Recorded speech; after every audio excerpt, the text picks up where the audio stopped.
Welcome to Sleep Tight Stories.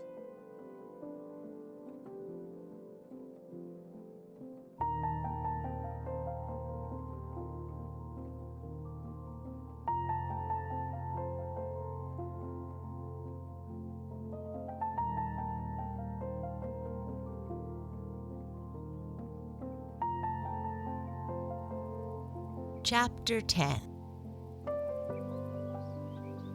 "Now we can talk nicely," said Don as he walked alongside Blackie when she had jumped from the tree.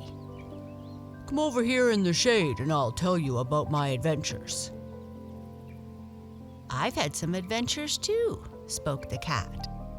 "Not as wonderful as yours, perhaps, but still they were quite some for me. I never thought when I started out that I would meet a dancing bear and Tum-Tum the jolly elephant. And I'm very glad I met you too, Don, especially since you are so good to me." "Oh, don't mention it," went on Don. "I'm sorry for what I did first. Now I'll begin." So Don told Blackie of his many adventures. But as I have written a book especially about them, where you may read them for yourself, I won't put any of them down here.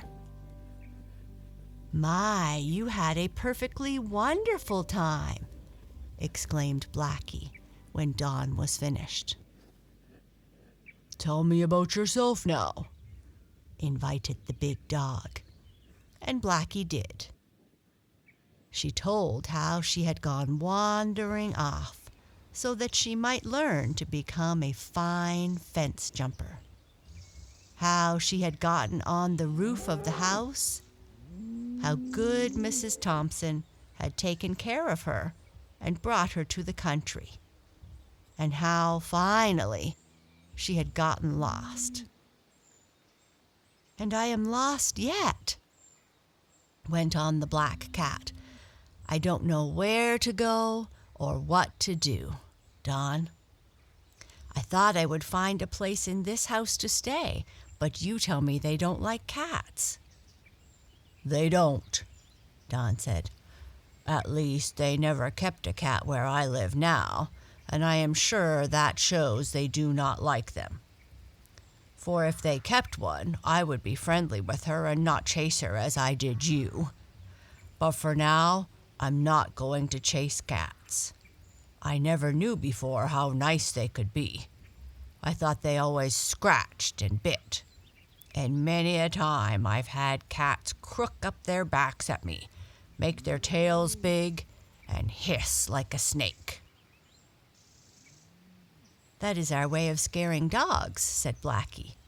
"You see, most dogs are bigger and stronger than we, and the only way we can scare them is to fluff out our fur and make believe we are twice as big as we are. Then we hiss like a snake or steam like a steam pipe, and that scares this dog more. But I was so tired and frightened that I didn't try to scare you, Don." "I'm glad you didn't. Now we'll be friends. But of course, if you see some other dog running at you, why, you'll scare him, I suppose, Blackie?"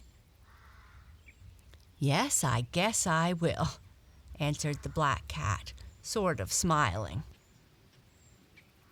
The two new friends talked for some time longer, and then all at once Don said, "Oh, Blackie, I forgot. You said you were hungry, didn't you?" "Yes, Don, I am hungry.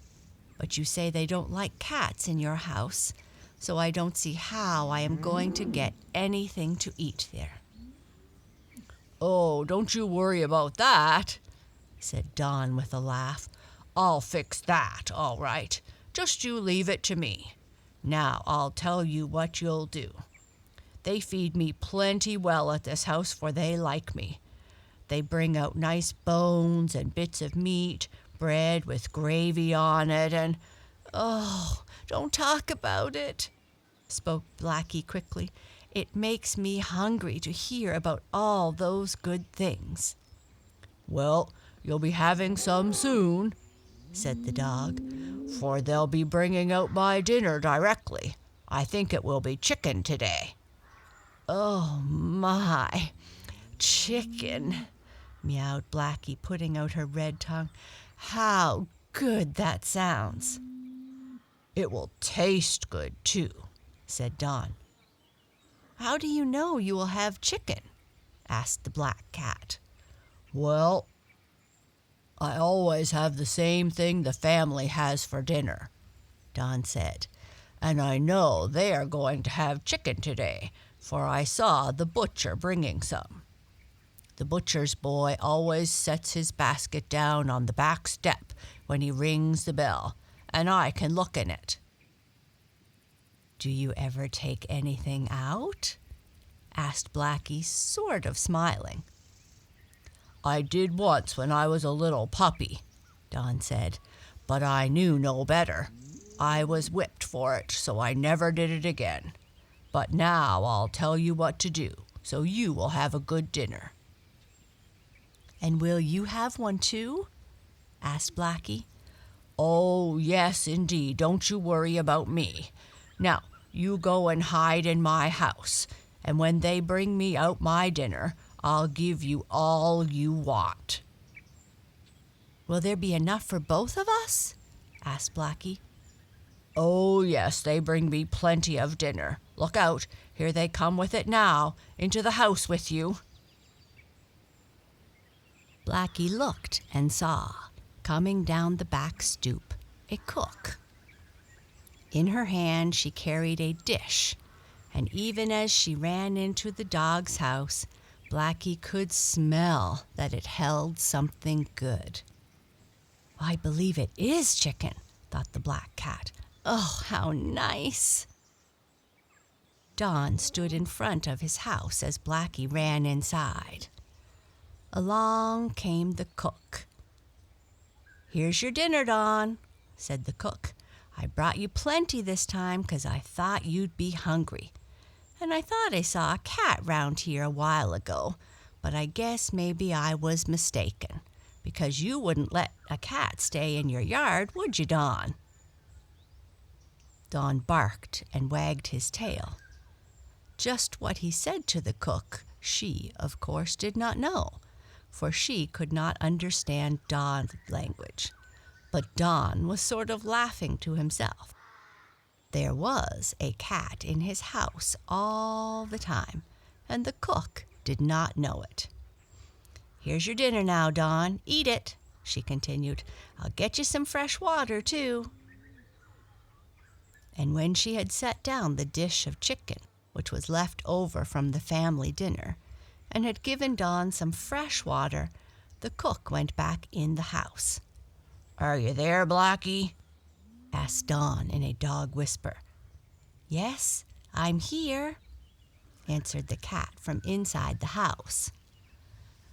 "Then come on out and have some dinner." I think you can guess how good the chicken dinner tasted to poor, hungry Blackie. She ate so much that she was afraid she would take more than her share and not leave enough for Don. "But don't you worry about that," said the dog kindly when Blackie spoke about it. "You eat all you want. I'll have plenty, and anyhow, I can get more later." So Blackie had the first really good meal she had eaten since she left Mrs. Thompson. And when she had taken a good drink of water, she felt much better. "Now, you go sleep in my house," said Don, "and no one will disturb you. I always like to sleep after a good meal." "So do I," said Blackie.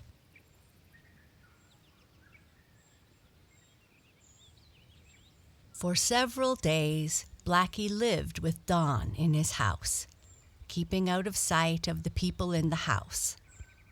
I don't really suppose they would have minded Blackie, only they had gotten out of the habit of keeping a cat, so Don imagined they did not like such animals. Anyhow, he and Blackie thought it would be best for the black cat to remain quietly in the house, and she did. "Well, I think I'll be traveling on," said Blackie one day. "Traveling on?" asked Don. "Where are you going? Back to the circus?" "Oh, no," answered Blackie. "I don't belong there. I am going back to the home where I lived with the little boy and girl, Arthur and Mabel. I am lonesome for them, and I'm sure they miss me." "Do you know how to find your way back to them?" asked Don. "Well, no, not exactly," replied Blackie. "But I am lost anyhow, and I can't be any more lost than I am now, no matter what I do." "No, I suppose not," Don said. "So I am going to wander on, over the fields and through the woods, until I get back to the city where Arthur and Mabel live. Then perhaps I can find their house." "All right. I am sorry to have you go," Don said, "for I have come to like you very much." "And I like you," Blackie spoke politely. "I never knew how nice cats were before," went on the dog. "And if you meet Tum-Tum, the elephant, or Dido, the dancing bear, on your journey, give them my love." "I shall," said the cat. Then she told Don goodbye, and the two rubbed noses together, and Blackie started over the fields and through the woods. She had so many adventures that I cannot get them all in this book, but I will mention a few before I come to the big adventure by which Blackie finally found her home again. Once, as she was sleeping in the woods, she heard a hissing noise like a steam radiator. Sssss. And she jumped up in time to see a big snake crawling along, his tongue going in and out as fast as anything. "Oh!" exclaimed Blackie. "Are you going to bite me?"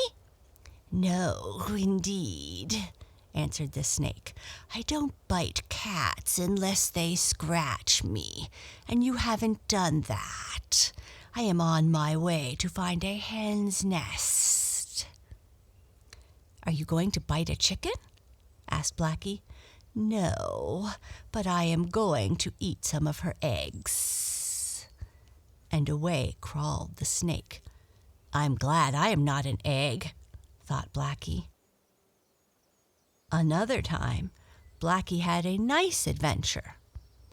She was walking along a country road, and she was quite tired and warm, for the sun was shining brightly.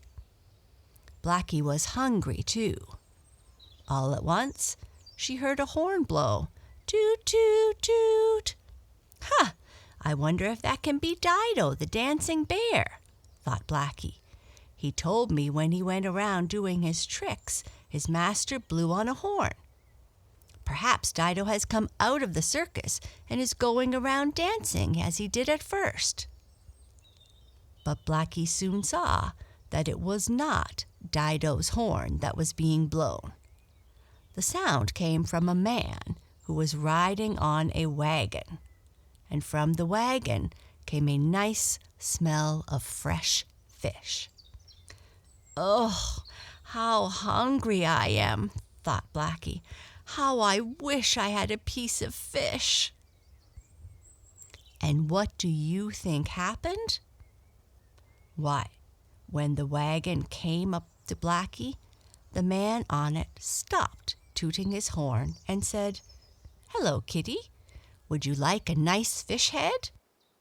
"Meow," answered Blackie, which was as near as she could say to yes in our language.